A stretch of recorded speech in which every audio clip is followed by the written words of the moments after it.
안녕하세요. 오늘은 골로새서 1장에서 4장을 우리가 읽도록 하겠습니다. 골로새서는요, 바울이 디모데와 함께 골로새에 있는 성도들에게 쓴 서신입니다. 1장 1절에 하나님의 뜻으로 말미암아 그리스도 예수의 사도된 바울과 형제 디모데는 골로새에 있는 성도들 곧 그리스도 안에서 신실한 형제들에게 편지하노니.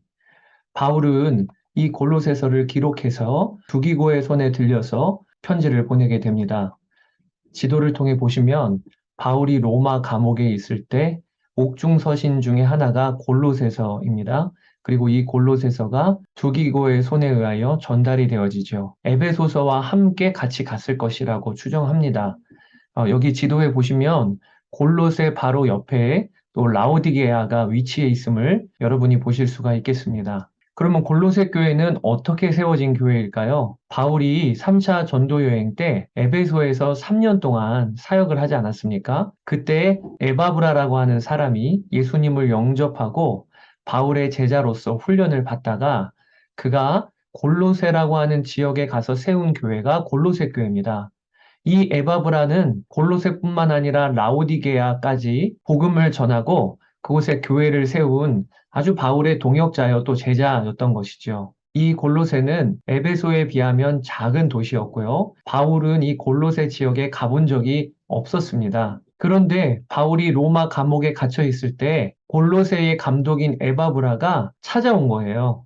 그리고 자신이 세우고 섬기고 있는 골로새 교회의 소식을 전합니다. 골로새 교회 안에 여러 가지 문제가 지금 있는데 첫 번째는 철학과 헛된 속임수인 거짓 가르침이 들어와서 복음의 진리를 호도하는 일이 벌어지고 있고 또 먹고 마시는 것과 절기, 유대교 율법주의와 그리고 또 꾸며낸 겸손과 천사 숭배 문제, 즉 신비주의적인 사상이 교회를 흔들어 놓고 있다는 이야기를 바울 선생님에게 하고 그리고 선생님의 지도를 부탁을 한 것입니다.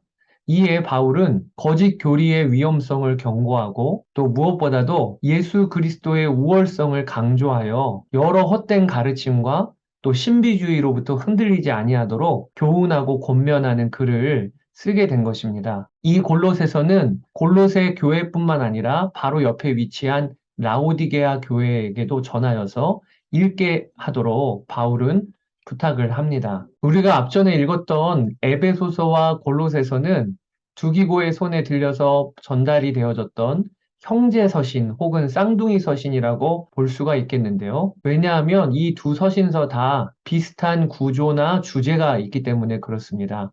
그러나 에베소서와 골로새서가 다른 점은요. 에베소서는 교회론을 강조하고 있어요. 머리 대신 예수님의 몸인 교회를 강조하고 있고요. 반대로 골로새서는요. 교회의 머리이신 예수 그리스도를 강조하고 있어요. 그래서 교회란 무엇인가를 깊이 묵상하기 위하여서는 에베소서를 또 예수님은 누구신가를 분명하게 붙들기 위하여서는 골로새서를 읽으시면 되겠고 이 두 서신서는 상호 보완이 되는 서신이라고도 볼 수 있겠습니다. 에베소서는 에베소뿐만 아니라 에베소 지역에 있는 교회들에게 두루두루 회람하여 읽도록 바울이 보냈고요. 골로새서 같은 경우는 분명하게 지정해 준 교회가 있습니다. 골로새와 라오디게아 교회가 읽게 하라라고 바울이 두기고의 손에 편지를 들려보낸 것입니다. 그 구조를 보시면 에베소서와 거의 비슷하다고 보시면 되겠습니다. 앞부분에는 기독론, 교리에 대하여 다루고 있고 뒷부분에는 그 진리 위에서 어떻게 우리가 살아야 하는지 교리, 실천, 진리, 적용 이런 식으로 구성이 돼 있다. 여러분들이 보시면 되겠습니다. 1장, 2장은 교회의 머리 대신 예수 그리스도가 누구신지를 분명하게 선포하고 증거하고 있고요. 그리고 3장, 4장에는 머리이신 예수님을 붙든 삶, 그리스도 안에서 어떻게 우리가 살아야 하는지를 다루고 있다고 여러분 보시면 되겠습니다. 골로새 교회는 지금 위기 가운데 있습니다. 어떤 위기인가? 본문에 드러나는 2장 8절에 누가 철학과 헛된 속임수로 너희를 사로잡을까 주의하라. 이것은 사람의 전통과 세상의 초등학문을 따름이다. 교회 안에 헛된 속임수와 세상의 철학이 들어와서 복음의 진리를 흔들어 놓으려고 시도를 하고 있다는 것이죠. 여러분, 우리는 구원받은 것이 오직 예수 그리스도의 은혜로 구원을 받은 것이지 깨달음으로 구원받는 게 아닙니다. 또 지금 골로새 교회 안에는 2장 16절에 보면 먹고 마시는 것과 절기나 초하루나 안식일을 이유로 누구든지 너희를 비판하지 못하게 하라. 이게 유대 율법주의입니다. 우리가 지금까지 바울의 여러 서신서들 안에 유대 율법주의자들, 거짓 교사들의 가르침으로 인하여 흔들리고 있었던 상황을 보아왔지요. 지금 골로새 교회 안에도 율법주의, 이것도 지켜야 돼, 저것도 지켜야 돼, 이런 거짓 교사들의 가르침이 횡행을 하고 있는 것입니다. 또 세 번째, 2장 18절에 보면 아무도 꾸며낸 겸손과 천사 숭배를 이유로 너희를 정죄하지 못하게 하라. 영들을 숭배하는 이 신비주의적인 가르침이 교회 안에 영향을 끼치고 있음을 추측할 수가 있습니다. 이와 같이 여러 이단적인 가르침과 유대율법주의 그리고 신비주의의 영향 아래서 교회가 위기에 처해 있을 그때 바울의 해법이 무엇인가? 딱 한마디로 이거의 모든 문제는 머리를 붙들지 아니하여서 그렇다는 거예요. 교회는 예수님의 몸이고 우리 교회와 성도들의 머리는 누구십니까? 예수님이세요. 그 예수 그리스도를 붙들지 않으니까 여러 이단의 가르침과 그리고 신비주의가 빈틈을 파고들어서 교회를 흔들어 놓고 있다는 게 바울의 진단인 것입니다. 그러니 바울의 분명한 처방전은 뭐냐면 예수 그리스도를 너희가 붙들라. 그래서 골로새서는 기독론, 예수 그리스도에 대한 가르침이 그렇게 강조되어지고 있는 것이에요. 여러분, 예수 그리스도 그분은 누구십니까? 만물의 으뜸이세요. 모든 만물은 다 예수 그리스도로 말미암고 예수님을 위하여 창조되었습니다. 예수님 안에 모든 지혜와 지식의 보화가 감추어져 있습니다. 세상의 철학과 학문보다 예수 그리스도를 아는 것이 더 지혜로운 거예요. 여러분, 가장 지혜로운 삶은요, 예수 그리스도를 알고 그분과 교제하는 삶이요, 가장 지혜로운 삶인 것임을 알아야 하겠습니다. 그 예수님은 무슨 일을 우리에게 하셨는가? 본문에 기록되어져 있는 말씀을 그냥 읽어드릴게요. 전에 악한 행실로 멀리 떠나 마음으로 하나님과 원수가 되었던 우리를 그의 육체의 죽음으로 말미암아 하나님과 화목하게 하신 분이 바로 예수님이세요. 또 예수님과 함께 우리를 하나님이 살리시고 우리의 모든 죄를 사하셨습니다. 또 예수님은 우리를 거스르고 불리하게 하는 법조문으로 쓴 증서를 지우시고 제하여 버리사 십자가에 못 박으셨고요.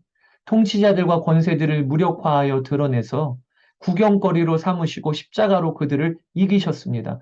예수님이 모든 율법의 저주를 끊으셨고 율법의 요구를 이루신 그분이시니까 율법주의에 휘둘릴 필요 없이 예수 그리스도를 붙잡고 살면 그게 율법을 지키는 삶이고 완성시키는 삶임을 바울이 알라고 하시는 것이고요. 또 천사 숭배 할 것 없다는 거예요. 예수님이 최고의 승리자요. 우리의 경배를 받으시기 합당하신 한 분이시기 때문에 천사 숭배에 휘둘리지 않도록 하는 길도 오직 예수 그리스도를 붙드는 일이라는 것이죠. 바울은 계속해서 머리 대신 예수 그리스도를 붙들라고 성도들한테 권면하고 있는 것입니다. 자, 그러면 이렇게 머리 대신 예수 그리스도를 붙드는 삶은 구체적으로 어떠한 모습인가? 그게 3장, 4장에 다루어져 있습니다. 첫 번째는 위의 것을 찾으라. 바울이 그렇게 권면합니다. 여러분, 우리는 구원을 받았어도 여전히 죽을 육신을 입고 있고요. 이 육신의 영향을 받고 있습니다. 그래서 부지런히 해야 될 것이 땅에 있는 지체인 음란, 부정, 사욕, 악한 정욕과 탐심, 그것을 벗어버리는 일을 해야 한다고 하십니다. 벗어버릴 수 있는 방법은 무엇이냐? 열심히 수련하고 배우는 게 아니고요. 예수 그리스도를 옷 입고 사는 거예요. 나의 생명 대신 예수 그리스도를 붙들고 사는 것입니다. 새 사람을 입었으니 그러므로 너희는 하나님이 택하사 거룩하고 사랑받는 자처럼 긍휼과 자비와 겸손과 온유와 오래 참음을 옷 입고 이 모든 게 다 예수님의 성품이거든요. 그 예수님의 성품으로 옷 입으라. 예수님과 우리가 동행하고 예수님을 붙들고 살면요. 그러면 땅에 있는 지체는 자연스럽게 죽게 되어 있어요. 예수님을 사랑하고 그리고 예수님과 함께 매 시간을 살면 악을 행할 여유가 없고 악한 행실을 행할 공간이 없습니다. 또 머리 대신 예수 그리스도를 붙드는 두 번째 모습은요. 모든 일을 대할 때 주님을 대하듯이 하라. 이것은 형제 서신인 에베소서에도 나와 있는 가르침이에요. 그래서 바울은 남편과 아내들에게, 부모와 자녀들에게, 종과 상전에게 각각의 지침을 주십니다. 다른 사람을 대할 때 그 사람 안에 있는 예수 그리스도를 바라보고 죽게 하듯 하라. 이게 그리스도인의 새로운 삶이요. 마땅한 삶의 모습임을 바울이 이야기를 해주고 있습니다. 이렇게 골로새서는 머리 대신 예수 그리스도를 붙들라. 그리고 그 예수님과 동행하는 구체적인 삶은 바로 땅에 있는 지체를 죽이고 예수 그리스도로 옷 입고 모든 사람을 대할 때 죽게 하듯 대하는 삶이다. 이게 골로새서에 담겨 있는 가르침이죠. 이 구조를 이해하시고 천천히 읽으시면서 묵상하시기를 바랍니다. 자, 여기까지 가이드를 마무리하고 이제 다음 장에서 뵙도록 하겠습니다. 감사합니다.